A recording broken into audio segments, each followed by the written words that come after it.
Okay.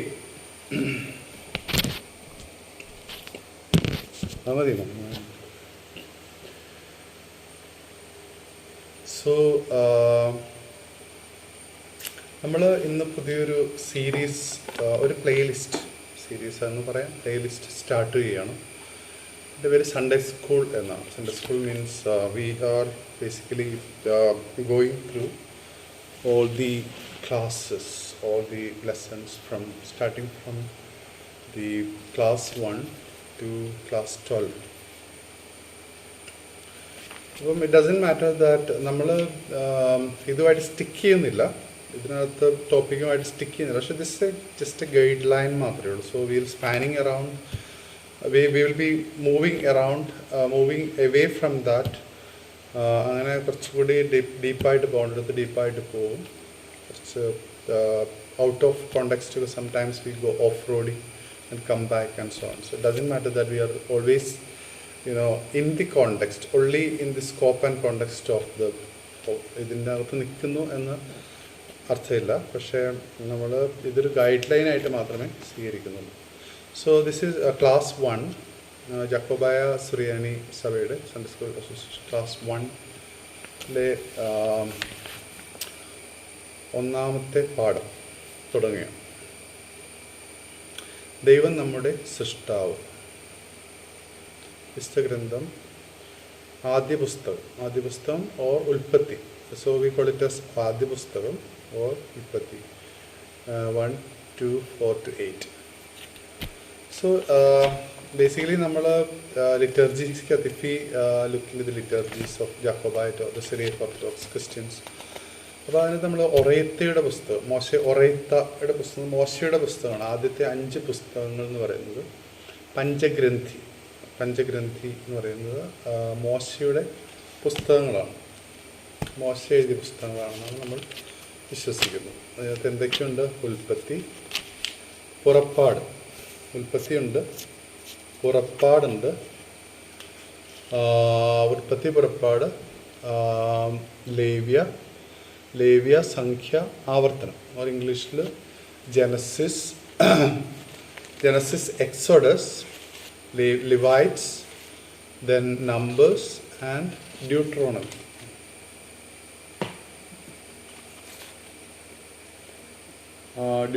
ഇങ്ങനെ 5 ബുക്കുകളാണ്. First 5 books are called Panchagranthi. In Malayalam it's called Panchagranthi. മോശ എഴുതി എന്നാണ് കരുതപ്പെടുന്നത്. ഇതിലൂടെ ദൈവം എന്താണ് നമുക്ക് ജനറൽ ഒരു ഐഡിയ നമുക്ക് പോകാം. It doesn't matter that we always stick to the scope and context of the book, the Sunday school book, but it's only a guideline only. So that's how we go. And it's my understanding. This is not a conclusion. Do not think it's a conclusion. It's my understanding and it's my opinion. So it's not an advice. It's not a counseling. It's not all my talks and not all my speeches are not exactly a advice. Advice alla idoru ഒരു counselling അല്ല, ഇതൊരു conclusion അല്ല. I am not saying it's conclusion it's like that. Saint Paul says that. Saint Paul എന്താ പറയുന്നത്? വിശ്വാസം, പ്രത്യാശ, സ്നേഹവും 3 ഉണ്ട്. അത് വിശ്വാസവും പ്രത്യാശയും നമ്മൾ ഭാഗികമായി അറിയുന്നു എന്നാണ്. ഭാഗികമായി, or we know partially, very very limited. അതുകൊണ്ട് തന്നെ we cannot say it's A conclusion. അതുകൊണ്ട് it's only my comments and opinions and understanding. 3 things: understanding, comments and opinions. ഈ 3 ആണ് വരുന്നത്. I am not imposing any of my talks or any of my ideas to anybody. I am not advising them. I am not even trying to tame them. It's only, you can take it as a guidance if you want, of course. But it's my comments, it's my understanding, it's my comments, it's my opinions. So if somebody is interested in this direction, they can take it as guidance. Otherwise, it doesn't make, it is somebody interested, that's what I'm saying. I'm not advising somebody you should do that, it is like that, you have to do. No, it's not nothing about that. It's my understanding, it's my comments, it's my ഇതിൻ്റെ മനസ്സിലാക്കലും ഇതിൻ്റെ കമൻസും ഇതിൻ്റെ അഭിപ്രായങ്ങളും മാത്രമാണ്. So ആദ്യത്തെ 5 chapters. So we started with lesson 1, പാഠം 1, class 1-ാം ക്ലാസ്സിൽ പാഠം 1 സ്റ്റാർട്ട് ചെയ്തു. ദൈവം നമ്മുടെ സൃഷ്ടാവ് എന്നാണ് അതിൻ്റെ ടൈറ്റിലിൻ്റെ പേര്. അപ്പോൾ ആദ്യത്തെ 5 പുസ്തകങ്ങൾ മോശ എഴുതി എന്നാണ് നമ്മൾ കരുതുന്നത്. അത് ആദ്യ പുസ്തകം എന്ന് പറഞ്ഞാൽ ജനസിസ്, ഇംഗ്ലീഷിൽ ജനസിസ്. ആദ്യ പുസ്തകം, പുറപ്പാട്, ലേവ്യ പുസ്തകം, സംഖ്യാപുസ്തകം, ആവർത്തന പുസ്തകം. ഇങ്ങനെ 5 പുസ്തകമാണ്. ആദ്യ പുസ്തകം ജനസിസ് എന്നറിയപ്പെടുന്നതിനകത്ത് എന്തൊക്കെയുണ്ട് നമുക്കറിയാം. Creation, God created the world, the universe and man, woman, and then the fall, വീഴ്ച, ആദാമിൻ്റെ ഹവ്വയുടെയും വീഴ്ച അവിടെ സംഭവിച്ചു. അതിനുശേഷം എന്ത് സംഭവിച്ചു? അവരുടെ റിസ്റ്റോറേഷൻ, അവരെ എങ്ങനെ യഥാസ്ഥാനപ്പെടുത്താം എന്ന്. I am sorry about the English പറഞ്ഞ മലയാളത്തിലാണ് ഞാൻ ഈ ടോക്സ് ചെയ്യാൻ ഉദ്ദേശിക്കുന്നത്. പക്ഷേ ഞാൻ ഇതിനു മുമ്പ് കുറച്ച് എപ്പിസോഡ്സ് കുറേ ടോക്സ് ചെയ്തത് ഇംഗ്ലീഷിലായിരുന്നു. അതുകൊണ്ട് കംഫർട്ടബിൾ ഇംഗ്ലീഷിലാണ്. പക്ഷെ നമുക്ക് ഇത് മലയാളത്തിൽ വയ്ക്കാൻ, നമുക്ക് മലയാളത്തിൽ തന്നെ ഇതിന് നമുക്ക് ഇത് ചെയ്യാം, മലയാളത്തിൽ മുമ്പോട്ട് പോകാം. ആദ്യത്തെ 5 പുസ്തകം. ആദ്യത്തെ പുസ്തകം സംഖ്യാപുസ്തകം. ആദ്യത്തെ പുസ്തകം ഉൽപ്പത്തിക്കകത്ത് എന്തൊക്കെയുണ്ട്? ഉൽപ്പത്തിക്കകത്ത് മനുഷ്യനെ ദൈവത്തിൻ്റെ സൃഷ്ടി, ഈ ലോകം ദൈവം എങ്ങനെ സൃഷ്ടിച്ചു, അതിനുശേഷം എന്ത് പറ്റി, മനുഷ്യനെ എങ്ങനെ സൃഷ്ടിച്ചു, സൃഷ്ടിയുടെ മകുടം അഥവാ ക്രൗൺ ഓഫ് ദ ക്രിയേഷൻ, അത് മകുടമായി ദൈവം മനുഷ്യനെ സൃഷ്ടിച്ചു, ആദത്തിനെയും ഹവ്വയെ സൃഷ്ടിച്ചു. എന്നിട്ട് അവരെ എന്ത് ചെയ്തു? അവരെ ഈ ലോകത്തെ ഭരിക്കാനായി നിയമിച്ചു, അപ്പോയിൻറ്റ് ചെയ്തു. അത് കഴിഞ്ഞപ്പോൾ എന്ത് പറ്റി? അവർ കൽപ്പന ലംഘിച്ചു, അവർ വീഴ്ച ഉണ്ടായപ്പോൾ എന്ത് പറ്റി? അവർ മാത്രമല്ല, അവരുടെ കീഴിലുള്ള എല്ലാത്തിനും വീഴ്ച ഉണ്ടായി. അപ്പോൾ എന്ത് പറ്റി? ദൈവം അവരെ ആദ്യമേ ചെറിയ പനിഷ്മെൻ്റ് കൊടുത്തു. ആസ് എ ഹെഡ് മാസ്റ്റർ വന്നിട്ട്, അല്ലെങ്കിൽ സാറ് ക്ലാസ്സിൽ വന്നിട്ട് കുട്ടികൾ എന്നാലും ഒരു ചെറിയ പനിഷ്മെൻ്റ് കൊടുത്തു, ഒരു വഴക്ക് പറഞ്ഞു. ആദ്യമേ വഴക്ക് പറഞ്ഞു. എന്നിട്ട് അവരെ എന്ത് ചെയ്തു? അവരെ ദൈവം പുറത്താക്കി എന്നാണ് നമ്മൾ വായിക്കുന്നത്. ഏതെങ്കിലും ദൈവം പുറത്താക്കി എന്നുള്ളത് 2 ഭാഗം. ഒന്നെന്ന് പറഞ്ഞാൽ നമുക്കതിനൊരു പനിഷ്മെൻ്റ്, അവരെ ശിക്ഷിച്ചു, ദൈവം അവരെ ശിക്ഷിച്ച് പുറത്താക്കിയെന്നാണ് ആദ്യം നമ്മൾ വിചാരിക്കുന്ന ആദ്യം നമ്മുടെ കാഴ്ചപ്പാട്. പക്ഷേ അതിൻ്റെ പരിപൂർണ അർത്ഥത്തിലെടുത്തു കഴിഞ്ഞാൽ അതൊരു വീണ്ടെടുപ്പിൻ്റെ റിസ്റ്റോറേഷൻ പ്ലാൻ അഥവാ വീണ്ടെടുപ്പിൻ്റെ പദ്ധതിയുടെ തുടക്കമായിരുന്നു. അതുകൊണ്ട് ഭാഗമായിട്ടാണ് അവരെ ദൈവം പുറത്താക്കിയത്. അപ്പോൾ അതിൻ്റെ പൂർത്തീകരണമാണ് എവിടെ സംഭവിച്ചത്? നമ്മുടെ കർത്താവായ യേശുക്രിസ്തു ഇവിടെ വന്നു, ഇൻകാർണേറ്റഡ്, മനുഷ്യ ശരീരം എടുത്തു, മർത്തമറിയാമിൽ നിന്നും മനുഷ്യ ശരീരം എടുത്തു, ഇവിടെ വന്നു 33.5 വർഷക്കാലം ജീവിച്ചു. കർത്താവ് മരിച്ചു, പീഡ അനുഭവിച്ച് മരിച്ചു, ഉയർത്തെഴുന്നേറ്റ് സ്വർഗ്ഗത്തിൽ. ഈ രക്ഷാകര ചരിത്രമാണ് നമ്മളുടെ ഇതിൻ്റെ പൂർത്തീകരണം എന്ന് പറയുന്നത്. അതുകൊണ്ടാണ് കർത്താവ് കുരിശിൽ കിടന്നുകൊണ്ട് പറഞ്ഞത് ഇറ്റ്സ് ഓൾ ഫിനിഷ്ഡ്, പൂർത്തിയായി, എല്ലാം പൂർത്തിയായി എന്ന് പറയുന്നത് രക്ഷാകര ചരിത്രത്തിൻ്റെ പൂർത്തീകരണമാണ്. എല്ലാം പൂർത്തിയായി എന്ന് പറഞ്ഞാൽ ആ കുരിശുമരണം മാത്രമല്ല, കർത്താവിൻ്റെ ജീവിതം മാത്രമല്ല, എല്ലാം പൂർത്തിയായി. എല്ലാം എന്ന് പറഞ്ഞാൽ കർത്താവിൻ്റെ ദൈവം എപ്പോഴാണോ രക്ഷാകര ദൗത്യം തുടങ്ങിയത്, അവരെ പുറത്താക്കി മീൻസ് അതൊരു രക്ഷാകരത്തിൻ്റെ തുടക്കമായിരുന്നു. ഇതിലൂടെ തുടങ്ങിയത് അത് പൂർത്തിയായ സമയത്ത്, അത് കുരിശിൽ കിടന്നുകൊണ്ട് കർത്താവ് പൂർത്തിയാക്കിയതിന് ശേഷമാണ് കർത്താവ് എന്ത് ചെയ്തത്? ജീവൻ വെടിഞ്ഞത്. അപ്പോൾ അത് നമ്മൾ ഈ പെങ്കീസോ പ്രൈസിനകത്ത് സുറിയാനി സഭയുടെ യാക്കോബ സഭയുടെ പെങ്കീസോ പ്രൈസിനകത്ത് നമ്മൾ പ്രാർത്ഥിക്കുന്നത് he open the way to the inner chamber of the heart എന്നാണ്. കർത്താവ് കുരിശിൽ കിടന്നുകൊണ്ട് ഹൃദയത്തിൻ്റെ ഉള്ളറയിലാണ് സത്യത്തിൽ നമ്മൾ എവിടെ പർദീസയിലേക്കുള്ള പ്രവേശന മാർഗം കിടക്കും. അങ്ങോട്ടുള്ള വഴി കർത്താവ് കുരിശിൽ കിടന്നുകൊണ്ട് തന്നെ തുറന്നു. അവിടെ കിടന്നുകൊണ്ട് തുറന്നു. അതുകൊണ്ടാണ് കർത്താവ് എല്ലാം പൂർത്തിയായി എന്ന് പറഞ്ഞു. അപ്പോൾ അവിടെ വെച്ചിട്ടാണ് പൂർത്തിയാവുന്നത്. അപ്പോൾ അവന് പൂർത്തിയായി കഴിഞ്ഞു. ഇനി ഓൾറെഡി ഒള്ളി തിങ്ങീസ്. അപ്പോൾ നമ്മൾ പറയും ഓക്കെ പൂർത്തിയായി, ഇനി നമ്മൾ എല്ലാം പൂർത്തിയായി, ഇനിയിപ്പോൾ ഒന്നും ചെയ്യണ്ടല്ലോ, നമ്മൾ കള്ളുപിടിച്ച് നടക്കുന്ന കള്ളു കുടിക്കാൻ പ്രശ്നമൊന്നുമില്ല. ഐ എം നോട്ട് സെയിങ് കള്ളു കുടിക്കുക, ശരി, നമുക്ക് എങ്ങനെയാണ് നടക്കാം, അല്ലെങ്കിൽ കർത്താവിനെ അറിയാണ്ട്, അതെ കർത്താവിനെ അറിയാണ്ട് നടക്കാം, അത് നമ്മൾ വിചാരിക്കുന്നുണ്ട്. പക്ഷേ ഇതിൻ്റെ വിചാരത്തിൽ നമ്മൾ അലൈൻ ചെയ്യുക എന്ന് പറഞ്ഞാൽ അലൈൻമെൻ്റ് എന്ന് പറഞ്ഞാൽ നമ്മൾ ഒരാളുടെ കൂടെ നടന്നാൽ മാത്രമേ അവരുടെ കൂടെ പോകാൻ പറ്റുള്ളൂ. കൂടെ നടക്കുക എന്നുള്ളത് സഹവാസം, ഉപവാസം, സഹവാസം, കൂടെ നടക്കുക. Taste and see the Lord is good, ദൈവത്തെ നല്ലവനെന്ന് രുചിച്ചറിയുവിൻ എന്ന് പറയുന്നത്. അപ്പോൾ കൂടെ നടന്ന് നമ്മൾ രുചിച്ചറിഞ്ഞാൽ മാത്രമാണ് നമുക്ക് അങ്ങോട്ട് പോകാൻ തോന്നത്തുള്ളൂ. ഇല്ലെങ്കിൽ എന്ത് പറ്റും, അങ്ങോട്ട് പോകാൻ തോന്നില്ല. കാര്യം കർത്താവെല്ലാം പൂർത്തീകരിച്ചു, പക്ഷെ നമുക്ക് വേണ്ട എന്ന് പറഞ്ഞു കഴിഞ്ഞാൽ പ്രശ്നം, നമുക്കത് വേണ്ട, നമുക്ക്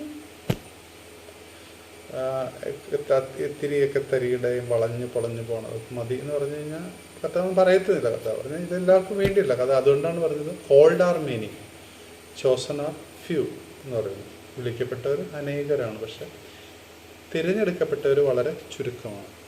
അത് എല്ലാവരും ഇല്ല എന്നാണ് കർത്താവ്. നമ്മൾ വിചാരിക്കുമ്പോൾ യൂണിവേഴ്സൽ റിഡംഷൻ എന്ന് പറയുന്ന ഒരു തിയറി ഉണ്ട്. പറഞ്ഞാൽ എല്ലാവരും രക്ഷിക്കപ്പെടും ഗ്രാജുവലി എന്നത്. അത് ഈ കത്തോലിക്ക സഭയുടെ പർഗേറ്ററി എന്ന് പറഞ്ഞാൽ ശുദ്ധീകരണ സ്ഥലവുമായിട്ട് കണക്ട് ചെയ്ത് പറയാറുണ്ട്.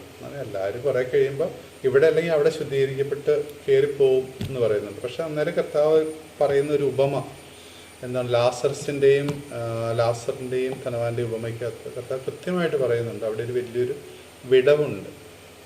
ഈ വിടവ് അതിൻ്റെ അപ്പുറത്തേക്ക് കടക്കാൻ പറ്റില്ല. ആർക്കും പറ്റില്ല എന്ന് പറഞ്ഞാൽ ദൈവത്തിന് പോലും പറ്റില്ല എന്ന് പറയുമ്പോൾ ദൈവത്തിനെല്ലാം സാധ്യമാണ്. പക്ഷെ ദൈവത്തിന് പറ്റുവാണെങ്കിൽ അബ്രഹാമിന് പറ്റുമായിരുന്നു. ഞാനത് വേറൊരു എപ്പിസോഡിനകത്ത് ഏതൊരു ചാനലിനകത്ത് ഞാൻ പറയുന്നുണ്ട്. അതായത് ദൈവത്തിന് കടക്കാൻ പറ്റുമെങ്കിൽ അബ്രഹാമിനും പറ്റുമായിരുന്നു. അബ്രഹാമിന് പറ്റാത്തതിൻ്റെ കാരണം ദൈവത്തിനും പറ്റുന്നില്ല. ദൈവത്തിന് പറ്റാത്ത വിടവ്. ദൈവം is omnipotent, omniscient and omnibenevolent. Everything is God. God can do everything. God created everything, so he should be able to do it. So what should be that എന്നുള്ളത് ഞാൻ അതിനകത്ത് അഡ്രസ്സ് ചെയ്യുന്നുണ്ട്. അപ്പോൾ അതിനകത്ത് പറയുന്നത് മനുഷ്യൻ തന്നെ ഡിനൈ ചെയ്തുകൊണ്ടിരിക്കുക ദൈവത്തെ. അപ്പോൾ ദൈവം അങ്ങനെ സിറ്റുവേഷന് മാത്രമാണ് കടക്കാൻ പറ്റാതില്ല. അതായത് ദൈവം മനുഷ്യൻ്റെ ഫ്രീ വില്ല്, അവൻ്റെ പൂർണ്ണ സ്വാതന്ത്ര്യത്തെ ബഹുമാനിക്കുകയും മനുഷ്യൻ എനിക്ക് ദൈവത്തെ വേണ്ട എന്ന് പറയുകയും ചെയ്യുന്ന ഒരു സിറ്റുവേഷനിൽ മാത്രമേ എന്ത് പറ്റുള്ളൂ, ദൈവത്തിന് അങ്ങോട്ട് കടക്കാതിരിക്കാൻ പറ്റുള്ളൂ. അപ്പോൾ ദൈവം ഒരു ഡിക്റ്റേറ്റർ, ഹിറ്റ്ലറെ പോലെ ഒരു ഡിക്റ്റേറ്ററാണെന്ന് വെച്ചു. അപ്പോൾ ദൈവം നിനക്ക് ദൈവത്തെ വേണ്ട എന്ന് പറഞ്ഞു കഴിഞ്ഞാൽ നീ ആരാ എന്ന് പറഞ്ഞിട്ട് വാതിലും ചവിട്ടി തുറന്ന് വേണമെങ്കിൽ അകത്ത് കയറാം. പക്ഷെ ദൈവം എന്ത് ചെയ്തു, God respects the free will of the human beings. Free വില്ല് ഓണർ ചെയ്യുന്നുണ്ട്. അങ്ങനെ സിറ്റുവേഷനിൽ മാത്രമാണ് ദൈവത്തിന് കടക്കാൻ പറ്റത്തുള്ളൂ. അല്ലാതെ ഏത് സിറ്റുവേഷനും ഗോഡ് ക്യാൻ എൻ്റർ.